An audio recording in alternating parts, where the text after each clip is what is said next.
what's going on, y'all? T-Bob here. And Jake as well. And you're about to watch a little OTB LSU. We're going to give you all the latest, greatest between LSU football, baseball, women's basketball, softball, and everything in between. Bottom line, if you want to talk Tigers, keep it locked, subscribe, like it, and we hope you enjoy it. Mobile, Alabama, Brian Kelly was on the scene. And Jake and the SiriusXM crew, thank you to Off Campus for letting us use this. Jake and Chris Doering got to sit down with BK for quite a while. Here it is in its entirety. Brian Kelly and Jake. We are live here at the Senior Bowl, Hancock Whitney Stadium in Mobile, Alabama, and very excited for our next interview. We're going to catch up with the LSU head coach, Brian Kelly. This is radio, all right? So you have to, tell everybody who's talking. But, I feel if we were on television, everybody knows this guy. He's got a swag when he walks around. He doesn't have to wear one of these little no lanyards. Well, I had to wear a wristband. I thought I was underage drinking. Coach, full honesty, did you recognize Chris Doering out of costume? Chris is so handsome and debonair. Yeah. You just there's not many guys like him. The LSU folks run that joking. I guess it's not a joke at this point in time. I've lost 5 straight bets to Peter Burns. I've dressed as a turkey, a clown, a baseball player. I mean, it's become like routine every year that I'm dressing up. Listen, I would just keep betting because it's going to have to change. Yeah, right? It's going to be red on the roulette wheel eventually. Exactly. Or it's going to keep coming up green. Yeah, that's true. And that means it's a tie. Nobody wants a tie. Oh, no question about that. Coach, earlier this week, we had a chance. Blake Baker was here. He was recruiting. Jake Olson was here recruiting with him, and it was good to see them again. Obviously, being at LSU, everybody on defense that you brought in, it's been remarkable. I mean, it's been a who's who of defensive staff, but also having those Louisiana LSU ties so they can really hit the ground running. Well, certainly that's part of it, but these are really good football coaches. Yeah. They're teachers. They're leaders of men, and at the end of the day, this is about how we could put together the best staff that incorporates developing our players, retaining our players, and then obviously, on Saturdays, winning football games. So there's a lot that goes into that. I'm excited about our staff, and I think that at the end of the day, when we talk about putting together a staff, you have to have all of those ingredients. It can't just be one. There's a lot that goes into your job and the responsibilities as well. We were talking to you before we went on the air. You just ripped off all these Louisiana cities that you're visiting over the next couple of days. How's the acclimation to this part of the country and the state of Louisiana been over the last 2 years for you? Well, I think it goes to the staff that I've put together. When you have a guy like Frank Wilson, when you have a guy like Cortez Hankton that knows the area, Joe Sloan that is from that area, J.R. Belton who runs our recruiting, who's from, obviously the West Monroe area, makes it so easy for me to really get acclimated to the state. And so now going on to year 3 in the recruiting, I know it very well. And we're in the right areas. Obviously, we've done well in the recruiting thing, the rankings. Those are one thing. But I think more than anything else is my face in a school consecutive years is what we really wanted to do. And I don't know that was the case, whether it be East Ascension High School in the south of the city or being up in Reston High School up in the north part of the state. I think that those are the important things, the consistency of me being on the road in Louisiana. And I think having a staff that clearly understands that has really helped us make headway in the state. You can tell it's a point of emphasis to go throughout the state of Louisiana. Look, I'm from North Louisiana, and that's a part of the state that I always felt like, okay, well, wish LSU could be in here a little bit more. And you can tell you and your staff have said, you know what, we're going to go corner to corner everywhere in Louisiana, and even coming up in some of these cycles, you can tell it's been a point of emphasis to attack the entire state. Well, we've got a young man that's on campus right now from Ruston. We've got a guy from Manny High School. I mean, look, I could give you every corner of the state of Louisiana, and I think that really should be enough for us to understand that it doesn't matter where you are in this state. You better know where the really good players are, and you have to be able to stay vigilant in that regard. And I think there might have been years where we said, we're LSU, they'll come to us. Right. Our mindset is we better be, as the flagship university, we better know where they are. And so that has been the charge for our personnel department, is find them when they're freshmen and sophomores, so we know that we're going to recruit them as well as anybody else. And look, I think we all know this. If we do a good job recruiting the state of Louisiana, we got a great chance of getting them. Yeah. And I think that's what we're seeing here over the last couple of cycles. Yeah, I love the loyalty amongst the state of Louisiana, the LSU brand being the top brand when it comes to college athletics in that state. One thing we've known of LSU forever is the DBU kind of title, and that was certainly not the case this year. You go back and bring Corey Raymond back into the fold, which I think is a perfect fit. What are we doing in the back end to help make that look a little bit more like the defenses that I know you want to have and that traditionally LSU has been able to field? Experience. It was a young group. I think it starts with just getting experience back there. We have 19 scholarship players at the corner and safety position, and many people have said, well, why didn't you take transfers? Why didn't you bring in people from other programs? Sooner or later, you have to have faith in your own evaluation of who you brought into your program and your ability to develop. Or what are you doing? We get paid a lot of money. And so if we can't evaluate and if we can't develop, why is the grass always greener on the other side? Yeah. We have to develop our players. So what's going to be different is another year in the program and a defensive back coach and Corey Raymond and a defensive coordinator that are going to put our guys in a position where they are going to succeed. So, look, we got to go do it. But I believe in the kids that we have. Yeah. I believe in the players that we have that can play at a high level in the SEC that are more experienced now going into the next year. Catching up with LSU head coach Brian Kelly here on Off Campus.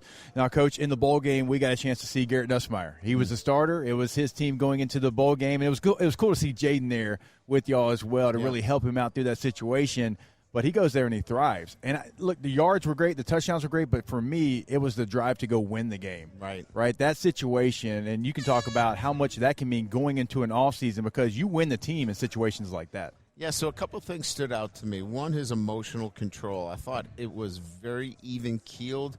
It wasn't high and low. We've seen that from him at times. Absolutely. Where he got a little bit outside of himself. I thought in that game in itself, he showed a maturity and an emotional control that you want to see from an SEC high-level quarterback. The second thing is he thrived when the game was on the line. 97 yard drive. When the game mattered the most. Against, and people may disagree, that's not a bad defense against Wisconsin. So I like the fact that he was put in a situation where he had to perform with his back against the wall. And he did it without the highs and lows that maybe kind of sidetracked him at times. So it was, all in all, it was a really good performance from Garrett Nussmeier. I've known this kid since he was probably 10 years old when his father was the offensive coordinator in Gainesville there at the University of Florida. He was friends with my son. All he's ever talked about was wanting to play Division I football. His focus and commitment to that goal was always impressive at such a young age. And I know how much he loves LSU. I know how much the state of Louisiana matters to him. Is he kind of the exception to the rule now when it comes to quarterbacks who are willing to be patient, stay around, be able to understand his value and his time is going to come, and kind of having a more veteran guy that's been in the system and had the chance to learn from somebody like Jaden Daniels? That's got to be a rarity these days, right? Well, there's no question that he had to be selflessness and as being the cornerstone of what his mindset was, because he very easily could have been the number one quarterback on the market last year. And probably would have been starting somewhere in the SEC and maybe at a school we wouldn't have wanted him to be starting at. So he was selflessness was at the cornerstone of who he was. And then I think more than anything else, he knew that he could be a starter here at LSU for 2 years and carry that mantle. And so I think he looked at both of those and said, you know what? Kind of like what we're saying is the grass isn't always greener on the other side. I can do it here. I enjoy what's being put in front of me here. I'm developing. I'm learning. And I'm going to get my chance, and the chance is now. And so it's going to be fun to watch him because I can already see him. He's leading our program. He's a great leader right now in our off-season program. It's going to be fun to turn the mantle over to him. Speaking of, waiting on their opportunity and now getting that, you got Joe Sloan, Cortez Hankton, both going to be co-offensive coordinators there. Joe handling the play calling duties, and I love it. And a lot of us were wondering what was going to happen, but kind of me hoping that they got that opportunity. We saw him in the bowl game. Joe lives like 4 houses down from me. I always stop and talk ball with him for a little bit. Excited for him. Certainly earned the opportunity with what they did this year to help that offense be the number one offense in the country. Yeah, I think it starts with Joe's ability to really understand all facets of the offense and what I'm looking for in terms of the run game, the pass game. Certainly the play calling will certainly get better and better. Look, play calling is an art and a science. It's not one or the other. And I was a play caller for over 25 years, so I can tell you that that's something that becomes acquired over time. And my initial feeling in watching him call the game is he got better as the game went along. Mm-hmm. And so I just felt like it was the right place to be with where our offense is and the quarterback that we have, the talent around it. And then Cortez brings an element of, I would say, experience. Won a national championship at Georgia, knows what it looks like, and brings a calming influence over our entire offense. So the combination of those guys will be a great fit for us in terms of where we are. We've got an outstanding offensive line coach in Brad Davis. Absolutely, yeah. Our hands, are full in terms of the need to play great up front this year. We're going to put a lot of emphasis on our offensive line, which we should. And then we've got a veteran former head coach who's done it everywhere, and Coach Wilson. So I just felt like we had great maturity in that end and great experience, and we had, I think, the energy necessary on the other side, and it just felt like a good mix to me. Coach, you mentioned the off-season conditioning program. I don't think people that haven't been around or gone through it understand how important that part of the calendar is for developing chemistry and closeness.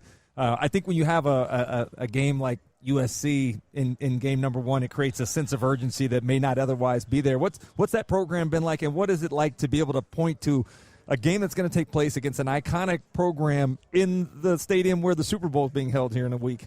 It's a great point. I would say, I've always broken down this calendar in stages. This is stage one in the development of our football team, and to your point, this is where you build relationships. Mm-hmm. This is where you build the brotherhood. This is where you build accountability and trust with the guy next to you and doing it the right way where I can count on the guy next to me, getting up early every day, being on time. Those are the important things. USC might not be there yet. They see it every day when they walk into the team room. They see the schedule. There's no doubt about that. But the stage that we're in is really about building this football team in terms of its character. And then we'll move into stage two, which will be spring ball, much more technical and tactical and, putting the pieces together with some, new things defensively and what we need to do offensively. Stage three will be, certainly what they're going to do by themselves with no coaches around, right? So that accountability piece comes to life a little bit more, and then they start looking at that USC. We better work harder. We got to run through that line, and then preseason camp where it all comes together. So we're working through those stages. I think stage one, we're really trying to work on the accountability piece right now. But early indications are this football team has an edge about them that I really like. Let me ask you. You mentioned the part of this year building this year's team. I think every team is different from year to year. Every team has an idea, but even more so now, is it possible to build a program these days, or is it more about, hey, we're going all in this year because I know what I got for now, and creates much more sense of urgency from season to season? Well, Chris, it depends how you do it. I mean, if you bring in 15, 20 guys through the transfer portal, you have to rebuild it completely every year. I don't want to do that. I've been pretty clear that my business plan is a little bit different than maybe some others. And I'm not saying anyone is – listen, there are many businesses around the world that do it differently, and they all have done it well. I just say that from my perspective that I would want to build it with freshmen that have a alliance or trust in terms of what you're doing every single day. And then maybe you top off the tank here or there with a player or two. Yeah. But they are immersed into the culture that has been built over time in the program. So that's how we're building it, and that's what I'm comfortable with. That's what I've done over 30-plus years. So we'll continue to do it that way. What you're saying is true. Can you rebuild a program with 15, 16, 17 through the portal? I think that's what you have to do every single year if you go that route. Hester, you know this better than me or anybody else. I mean, there's a distinct advantage to be able to go back to what you said, recruiting Louisiana kids where LSU playing there means so much to you. Like, I played at Florida where I wanted to, my whole life, all I ever wanted to do was play at Florida. Absolutely. And it means more, it meant more to you. It does. And look, I'll be honest with you. Like, Texas has multiple schools, right? State divided. Alabama, Mississippi, Florida has 3 schools, state divided. South Carolina, state divided. It's not like that in Louisiana. It isn't. There's one school. There's one school, corner to corner, that everybody roots for, and that's what makes it different. Look, there's a reason Tiger Stadium has 100,000 people and the Superdome only has 70. I've made the case that I feel in my travels throughout the country in 5 different programs that there are only 2 states that rival having the connection with their state. It's Ohio and Louisiana. Yep. When you grew up, you want to be a Buckeye. Right. I was at Cincinnati, and I knew that. I even knew that. You know, we were getting their B player. Yeah. And here in the state of Louisiana, when they grow up, they want to go to LSU. And that, to me, is why you build your program based upon where you are geographically. And that's how we're doing it. What was the other one you said? Ohio? What was the other one that rivals Louisiana? Just those Ohio. 2? Okay. Yeah, just Ohio. I think it's 2. Don't try to throw Florida in No, there. I I've know already it's not told Florida. you. I know I was at Cincinnati and Saw it lived that firsthand. and saw it absolutely. firsthand, and I knew we weren't getting that player that wanted to go Ohio State. We weren't beating him. We didn't even try. Yeah. And so it was just a matter of we're going to get the kids that want to go to Cincinnati, and that was it, and we lived off of that. All right, Coach, the last one. I know we've kept you very long.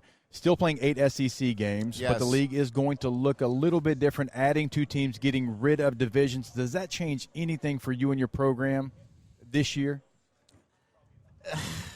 I mean, I don't think so. I mean, look, if you really kind of squint, you might say, well, you don't have the West anymore. Right. You don't have that. But really, at the end of the day, with 12 teams, you know, you're going to take the top 2 and play in an SEC championship anyway. So it comes out the same way. And you've got 12 teams in the playoffs. So I think it comes out the same way. It's a tough schedule. 8 teams. Who knows what it's going to look like the next year? My guess is probably going to look the same, and we'll just flip it home and away. And then go from there. Coach, real quick, he lied to you. He said it the last one. I want to ask a personal question. Yeah. Acclimated to the state of Louisiana. We're on the cusp of having Mardi Gras coming up. Will you make an appearance in New Orleans for Mardi Gras? Only when we win the national championship. Okay. Yeah, I think it's appropriate to kind of stay back and let the entire state and the country enjoy Mardi Gras without Brian Kelly. And then when we win the national championship, I am all over Mardi Gras. I'm coming. I've never been to Mardi Gras, so I'm going to wait until you guys do it. Can I reserve? Come with me. Can I reserve a spot on that float? You're with me, brother. Absolutely. Not Peter Burns. Got it. though. No, get Peter Burns out of here. He'll be playing golf He'll anyway. be playing golf somewhere. We'll do the show up on top. That'd be great. Hey, this is recorded, right? We got the record button. Hit it. Okay. That's LSU head coach Brian Kelly. Good enough to join us here on Off Campus. Coach, we appreciate your time. You got it. Thanks, guys. Wow, Jake, what incredible takes. I mean, those guys, they're just the best. I think so. And if you think so, again, hit the like button, subscribe, ring the bell so you get notifications when we post every single day here on OTB LSU.